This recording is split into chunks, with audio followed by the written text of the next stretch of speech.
عزیز دوستو، بہت سارے دنیا میں رشتے انسان کے ہوتے ہیں، لیکن کچھ رشتے بہت گہرے احساس کے رشتے ہوتے ہیں۔ ان سب رشتوں میں ہمارا سب سے حساس رشتہ نبی کریم علیہ السلام کے ساتھ، اور قرآن مجید نے فرمایا کہ یہ محبوب تمہاری جانوں سے بھی تمہارے زیادہ قریب ہے۔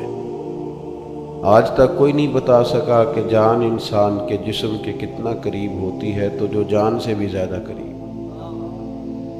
نبی کریم علیہ السلام اپنی امت کے لیے بہت زیادہ احساس فرماتے۔ یہ جو ہر عنوان پر آپ کو نبی پاک علیہ السلام کے ارشادات ملتے ہیں، تعلیمات ملتی ہیں، تربیت ملتی ہے، اس کی بھی وجہ یہ ہے کہ اللہ کے محبوب علیہ السلام بہت احساس فرماتے اپنی امت کا، جگہ جگہ پہ سمجھاتے، قائل کرتے۔ ہمارے اندر جتنی بھی کمزوریاں ہیں، حضور علیہ السلام نے ان سب کی نشاندہی فرمائی۔ جن رستوں پہ ہمیں چلنا تھا، ان سب رستوں کو واضح کر کے کھول کے حضور نے بیان فرمایا۔ اس کا نتیجہ یہ نکلا کہ امت مسلمہ کے پاس نصاب زندگی اتنا زیادہ ہے کہ کسی سے بھی کوئی چیز مستعار نہیں لینی پڑے گی، کسی سے بھی کوئی چیز ادھار نہیں مانگنی پڑے گی۔ سارا کچھ رسول کریم علیہ السلام نے ہمیں اپنے فضل سے اور اپنی رحمت سے عطا فرمایا،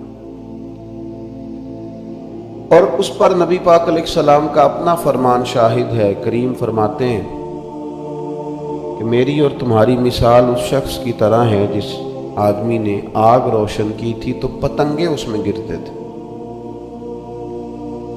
تو وہ ان پتنگوں کو روکتا تھا کہ تم اگر آگ میں گرو گے تو جل جاؤ گے۔ وہ بار بار ادھر جاتے تھے، گرتے تھے۔ حضور فرماتے ہیں تم بھی ایسے کام کرتے ہو جو تمہیں دوزخ میں لے جائیں گے، اور میں تمہیں سینہ بند سے پکڑ کے کھینچ کے کہتا ہوں یہ کام نہ کرو، دوزخ میں جانے والا، تمہیں بچانے کی تدبیریں کرتا ہوں۔ اللہ کے پیارے رسول صلی اللہ تعالی علیہ وسلم کی جو تبلیغ ہے وہ بھی اس طرح نہیں ہے جس طرح آج میری طرح کے لوگ تبلیغ کرتے ہیں، کہ اس میں بعض جگہ پہ جارحانہ پن بھی پایا جاتا ہے، شدت بھی پائی جاتی ہے، اور بعض جگہ تبلیغ و اشاعت سے زیادہ پروٹوکول اور شہرت کا دخل ہوتا ہے۔ نبی پاک علیہ السلام کی جو تبلیغ ہے اس میں نہایت درد ہے، نہایت احساس ہے۔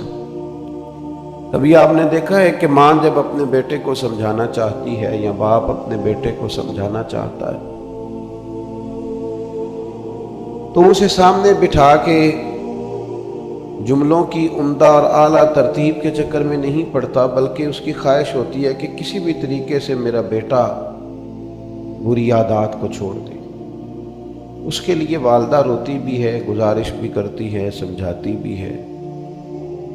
باپ اس کے لیے بڑی جدوجہد بھی کرتا ہے، اور بیٹے کو یہ بھی بتاتا ہے کہ بیٹا میں نے تو ساری زندگی تیرے نام کر دی، اور میں یہ چاہتا ہوں کہ تو سنور جائے، تیرے اندر تبدیلی آ جائے۔ بڑی کوشش کرتا ہے والد، اور بیٹا اگر وعدہ کر بھی لے کہ ابا جی آج کے بعد شکایت کا موقع نہیں ملے گا، تو پھر بھی وہ مطمئن نہیں ہوتا،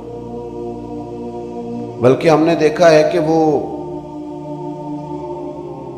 رات کو مصلے پہ بیٹھ کے ماں باپ روتے ہیں، یا اللہ ہماری کمائی نہ کہیں ساری چلی جائے، کوشش کرتے ہیں۔ شدت احساس ہے۔ حضور علیہ السلام کا امت کے ساتھ چونکہ بڑا حساس رشتہ ہے، تو تبلیغ دین میں آپ کو شدت احساس ملے گا، شدت احساس۔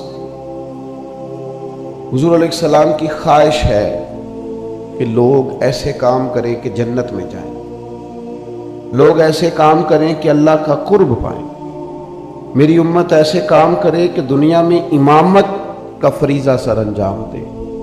یہ اس طرح کے ہو جائیں کہ ان کا طرز زندگی سب کے لیے مشعل راہ ہو، یہ سب سے کامیاب ترین وقت گزارے۔ اس کے لیے نبی پاک علیہ السلام ارشادات فرماتے، سمجھاتے، قائل کرتے، تبلیغ کرتے،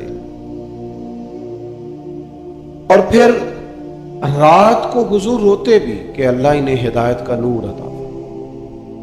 ان کے لیے ساتھ دعا بھی فرماتے آپ